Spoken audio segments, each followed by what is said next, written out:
جب یہ خود پہچانیں گے کہ اللہ کیسا ہے، اللہ کی طاقت کیسی ہے، اللہ کی محبت کیسی ہے، اللہ کی رحمت کیسی ہے، اللہ کا نظام کیسا ہے، جب یہ ماں باپ خود جانیں گے تب یہ اولاد کو تعارف کرائیں گے۔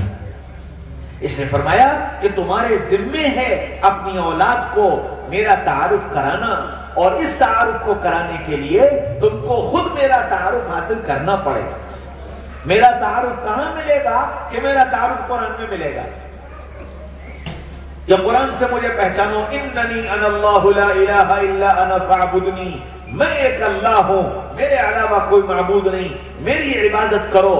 اللہ لا الہ الا هو الحی القیوم، وہ اللہ جو زندہ ہے، قائم ہے، لا تأخذہ سنہ ولا نوم، جسے نہ اونگ آتی ہے، جسے نہ نیند آتی ہے۔ من ذا الذی یشفع عندہ الا باذنہ، کسی کی مجال نہیں کہ اس کے سامنے زبان کھول سکے، ہاں مگر یہ وہ جس کو اجازت دے دے۔ ولا یعودہ حفظہما وہو العلی العظیم، وہ زمین اور آسمان کے نظام کو چلانے سے اکتاتا نہیں، گھبراتا نہیں، عاجز نہیں، تھکتا نہیں۔ وسع کرسیہ السماوات والارض، زمین اور آسمان سب کا سب اس کے قبضے قدرت میں اور اس کے احاطے میں ہے۔ تعارف حاصل کرو قرآن سے، للہ ما فی السماوات وما فی الارض، زمین اللہ کی، آسمان اللہ کا، قرآن سے حاصل کرو تعارف۔ کون ہے جس نے پانی کو برسایا؟ کون ہے جس نے زمین کو فرش بنایا؟ کون ہے جس نے آسمان کو چھت بنایا؟ کون ہے جس نے پھلوں میں ذائقے ڈالے؟ کون ہے جس نے پھولوں کو رنگ دیے؟ کون ہے جس نے پھولوں میں خوشبوئیں ڈالی؟ کون ہے جو ہواؤں کو گرم کرتا ہے؟ کون ہے جو ہواؤں کو ٹھنڈا کرتا ہے؟ کون ہے جو زمین سے سبزہ اگاتا ہے؟ کون ہے جو زمین سے غلہ لاتا ہے؟ کون ہے جو انار کے تنے میں، کڑوے تنے میں پانی کو ڈال کر نسوں میں چڑھا کر چھلکا کڑوا زہر، تنا کڑوا زہر، پتے کڑوے زہر، اور اس کے اندر جھلی میں چھپے دانے میں الگ الگ رنگ، کسی کو لال بنایا، کسی کو سفید بنایا، اور اس کے اندر رنگ بھرا، اس کے اندر ذائقہ بھرا، اور اس انار کو جب کھولا تو اس انار نے چلا کر کہا ھذا خلق اللہ فارونی ماذا خلق الذین من دونہ، یہ ہے میرے اللہ کا کارخانہ، کوئی اور بھی ہے اس کا چلانے والا؟ اس اللہ کا تعارف کراؤ۔ قرآن بھرا پڑا ہے تعارف سے۔ قرآن اٹھاؤ، قرآن پڑھو، قرآن سے رشتہ قائم کرو، اللہ کا تعارف ملے گا، اللہ کو پہچانو گے۔ قرآن ایک مکمل زندگی دینے کے لیے آیا، جس نے ہم کو ہمارا دن بتایا، ہماری رات بتائی، ہمارا گھر بتایا، ہمارا باہر بتایا، ہماری تجارت بتائی، ہماری تربیت بتائی، سب قرآن بتاتا ہے۔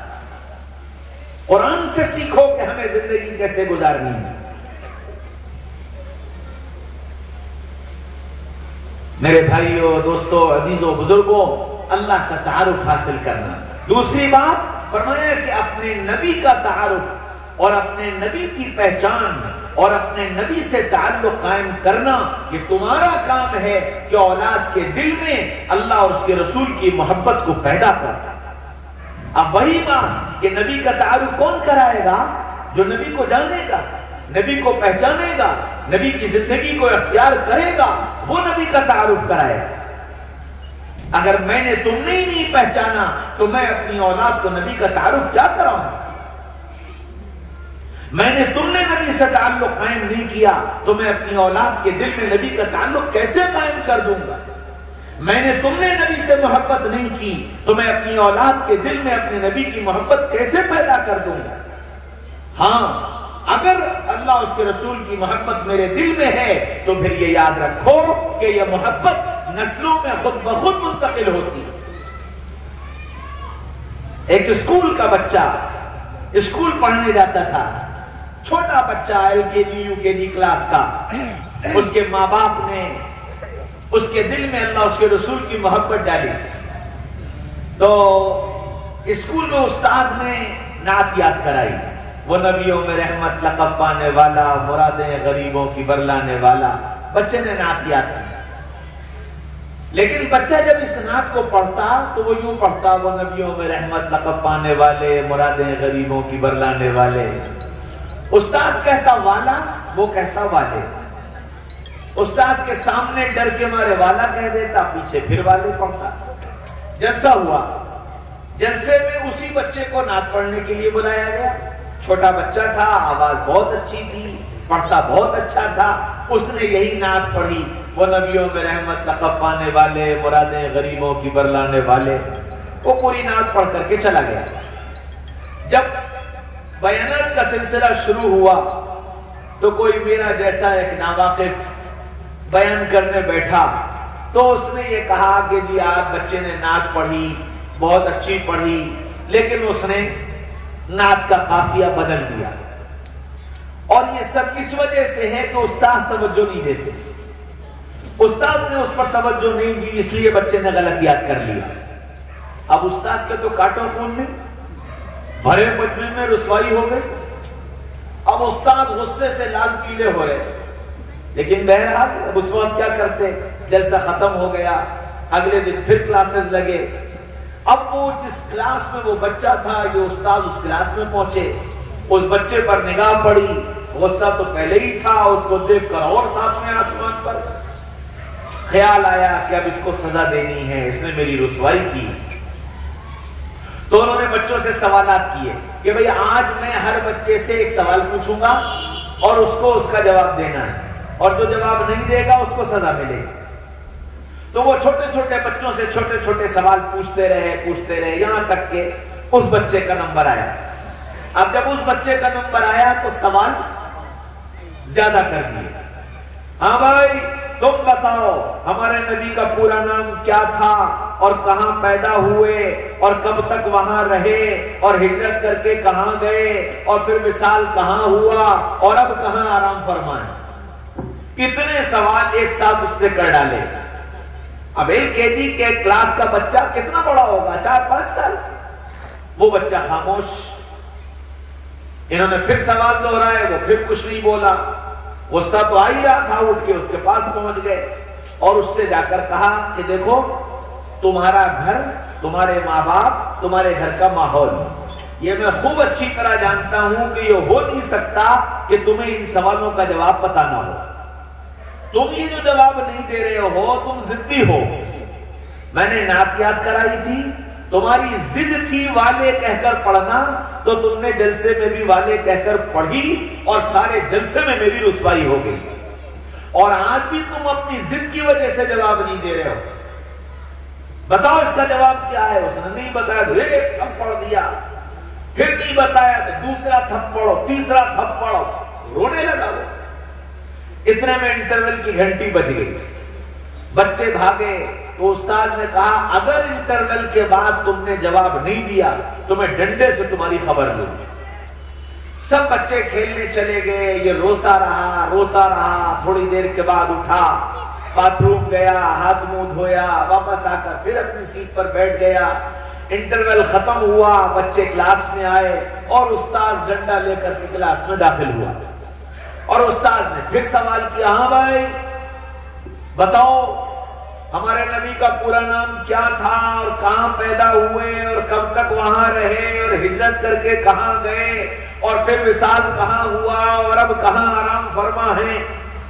وہ جیسے ہی اپنے سوال پورے کر چکے، وہ بچہ فوراً اپنی سیٹ پر کھڑا ہوا اور کھڑے ہو کر کے بولا میرے نبی کا نام حضرت محمد مصطفیٰ صلی اللہ علیہ وسلم تھا، مکہ مکرمہ میں پیدا ہوئے، 53 سال تک وہاں رہے، پھر ہجرت کر کے مدینہ منورہ تشریف لے گئے، 10 سال وہاں رہے، پھر وہیں آپ کا وصال ہوا اور آج وہیں آرام فرما ہیں۔ اور یہ کہتے کہتے اس کی آنکھوں سے آنسو بہنے لگے۔ اب یہ استاد اس بچے کے جواب سن کر اور اس کی آنکھوں میں آنسو دیکھ کر پریشان ہوئے، یہ اپنی جگہ سے اٹھے اور اس کے پاس گئے اور اس سے جا کر یوں کہا کہ تم نے یہ جواب پہلے کیوں نہیں دیا تھا اور اب دیا ہے تو رو کیوں رہے ہو؟ تو وہ بچہ کہنے لگا استاد جی بات یہ ہے کہ میری امی کو اور میرے ابو کو اللہ کے رسول سے بہت پیار تھا، بہت پیار تھا۔ میرے ابو کا انتقال ہو گیا، اور جب میرے ابو کا انتقال ہونے لگا تو میرے ابو نے مجھے اپنے پاس بلایا، مجھے اپنے سینے سے لگایا اور سینے سے لگا کر کہنے لگے، بیٹا میں نے ساری زندگی اپنے آقا کا نام بغیر وضو کے نہیں لیا، بیٹا ساری زندگی میں نے اپنے آقا کا نام بغیر وضو کے نہیں لیا ہے، ہو سکے تو بیٹا تم بھی اپنے آقا کا نام بغیر وضو کے مت لینا۔ استاذ جی آپ نے جس وقت مجھ سے سوال کیا تھا میرا وضو نہیں تھا، میں نے سوچا کہ میں جواب دے دوں ورنہ میں مار کھاؤں گا، لیکن پھر مجھے اپنے ابو کا چہرہ یاد آ گیا اور مجھے اپنے ابو کی بات یاد آ گئی۔ میرے دل میں یہ خیال آیا کہ میں مار کھا لوں گا لیکن میں اپنے ابو کی بات نہیں ٹالوں گا اور میں اپنے آقا کا نام بغیر وضو کے نہیں لوں گا۔ آپ نے مجھے مارا، میں مار کھاتا رہا، انٹرول ہو گیا، استاذ جی مجھے وضو کرنے کا موقع مل گیا، میں وضو کر آیا، اس لیے میں نے آپ کے سوالوں کا جواب دے دیا۔ اور استاذ جی آپ مجھے معاف کر دیجئے گا، میں نے وہ جو نعت پڑھی تھی میں نے آپ کو رسوا کرنے کے لیے نہیں ایسے پڑھی تھی، یہ ضد میں ایسی نہیں پڑھی تھی۔ میرے ابو نے مجھ سے کہا تھا کہ بیٹا نبی کی شان میں کبھی گستاخی مت کرنا، نبی کی شان میں کبھی گستاخی مت کرنا۔ استاذ جی نبی اتنے بڑے میں اتنا چھوٹا، میں ان کو والا کہوں مجھے گستاخی لگتا تھا، میں اس لیے اسے والے کہتا تھا۔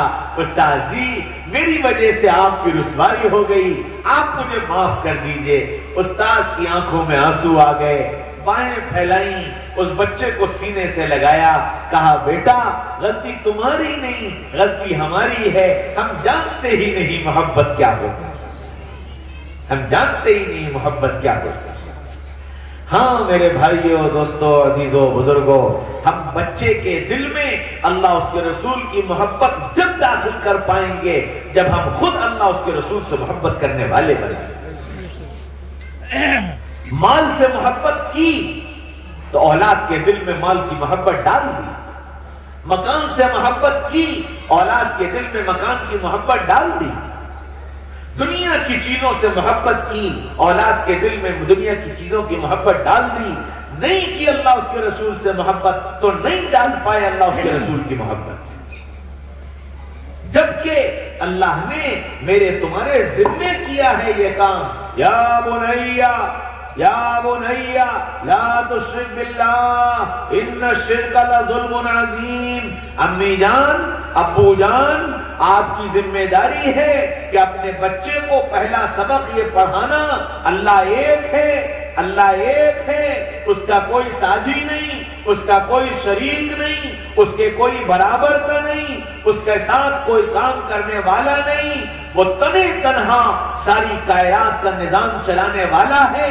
یہ سبق امی جان ابو جان آپ کے ذمہ ہے اپنے بچے کو پڑھانا۔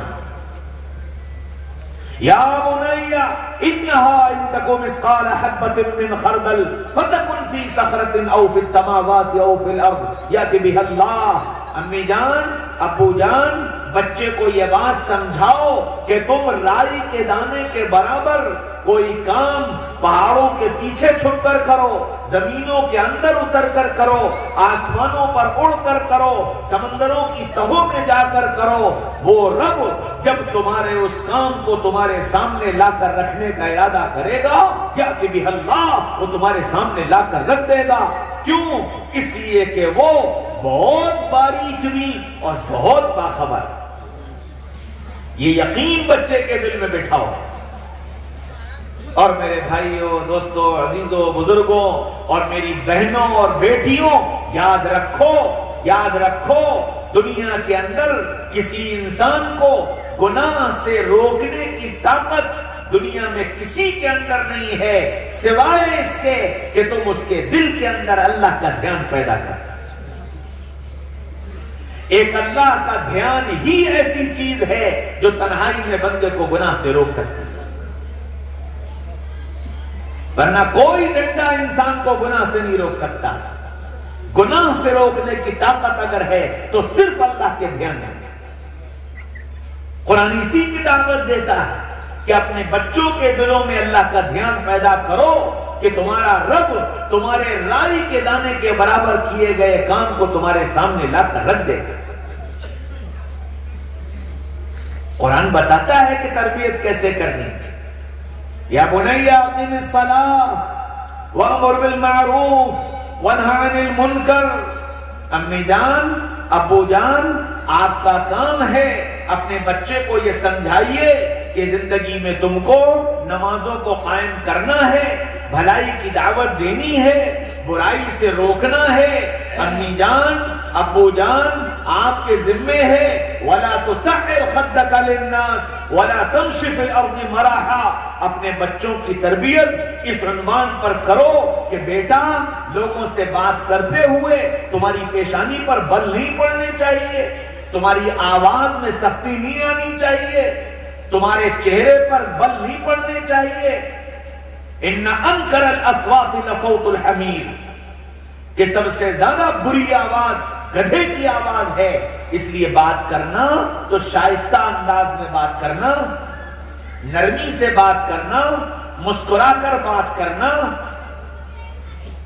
یہ ماں باپ کی ذمہ داری ہے بچے کو سکھانا۔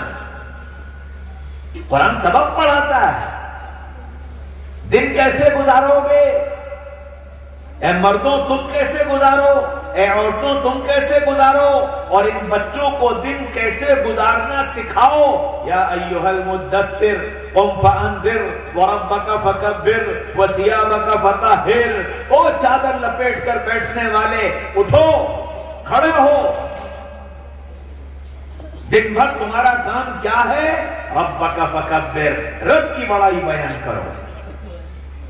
دکان میں بیٹھو تو، سڑک پر چلو تو، یاروں کی مجلس میں بیٹھو تو، شادی بیاہ میں جاؤ تو، کسی سے ملاقات کرو تو، سب سے پہلا کام اپنے رب کی بڑائی بیان کرو، رب کا تعارف کراؤ۔ اور وثیابک فطہر، اپنے آپ کو پاک صاف رکھو، ظاہر سے بھی اور باطن سے بھی، زبان سے بھی، نگاہ سے بھی، دل سے بھی، دماغ سے بھی اپنے کو پاک صاف رکھنا۔ بازاروں میں چلتے ہوئے تمہاری نگاہیں آوارہ نہ ہو جائیں، مجلسوں میں بیٹھ کر تمہاری زبان غیبتیں نہ کرنے لگے، کسی کے کاروبار کو اور مال کو دیکھ کر تمہارے دل میں حسد کی آگ نہ جلنے لگے، کسی کمزور کو دیکھ کر تمہارا ہاتھ ظلم نہ کرنے لگے، گانوں کی آواز سن کر تمہارے کان ادھر متوجہ نہ ہو جائیں۔ وثیابک فطہر، اپنے کو پاک صاف رکھنا، دن ایسے گزارنا، بازار میں چلو، سڑک پر رہو، گھر میں رہو، تمہاری زبان سے، تمہارے ہاتھ سے کسی کو تکلیف نہ پہنچے۔ من سلم المسلمون من لسانہ ویدہ، مسلمان وہ ہے جس کی زبان سے اور ہاتھ سے کسی کو تکلیف نہ پہنچے۔ دن ایسا گزارنا، زبان سے جھوٹ مت بولنا، زبان سے غیبتیں مت کرنا، زبان سے بہتان مت باندھنا، آنکھوں سے بدنظری مت کرنا، اپنی نگاہوں کو آوارہ نہ بنانا، کان سے گانے مت سننا، دل میں غلط خیالات مت لانا، دماغ سے غلط باتیں مت سوچنا، اور اپنے ظاہر کو بھی پاک صاف رکھنا کہ جسم پر میلے کچیلے کپڑے مت پہننا۔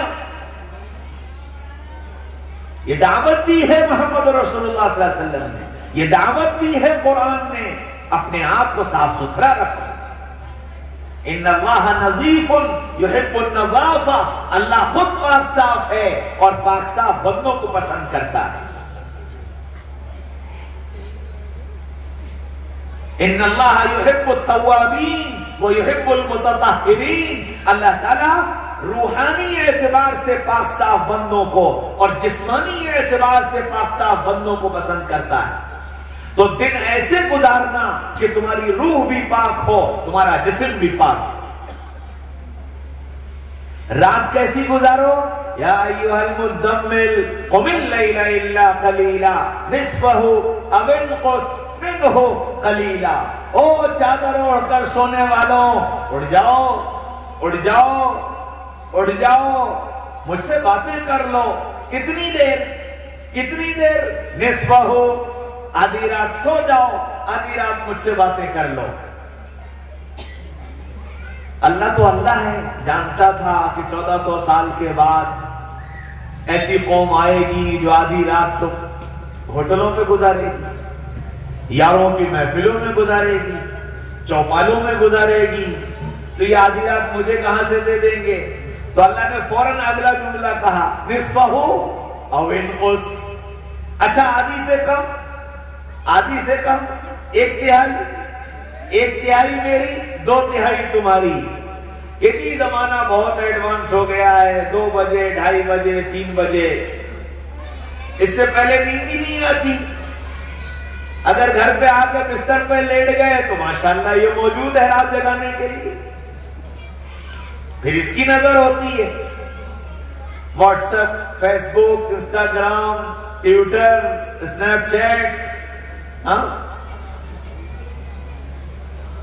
کہ پھر اس پر میسیجز بھیجنا اور لینا اور کالنگ اور ویڈیو کالنگ اور پتہ نہیں کیا کیا، پھر گھنٹہ گزر گیا، 2 گھنٹے گزر گئے، پتہ ہی نہیں چلتا۔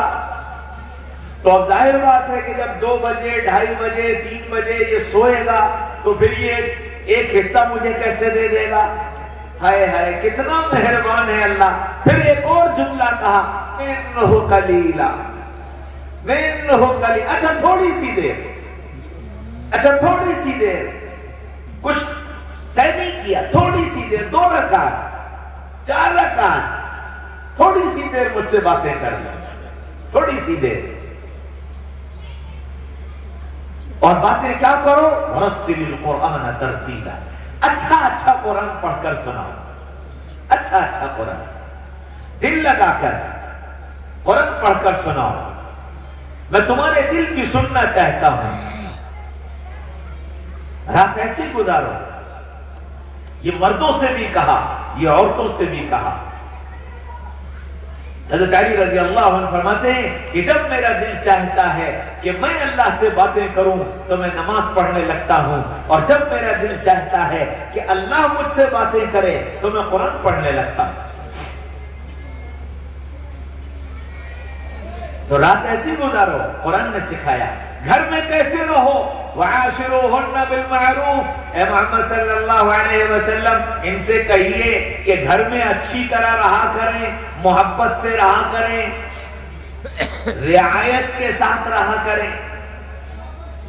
عورتوں سے کہا تم کیسے رہو؟ وَلَا تَبَرَّجْنَ تَبَرُّجَ الْجَاهِلِيَّةِ الْأُولَى، زمانے جاہلیت کی طرح بے حیا بن کر، بے محابہ، بے پردہ مت پھرا کرو۔ يُدْنِينَ عَلَيْهِنَّ مِنْ جَلَابِيبِهِنَّ، ان سے کہیے اپنے کو پردے میں چھپا کر رکھا کریں۔ کیوں اپنے کو پردے میں چھپاؤ؟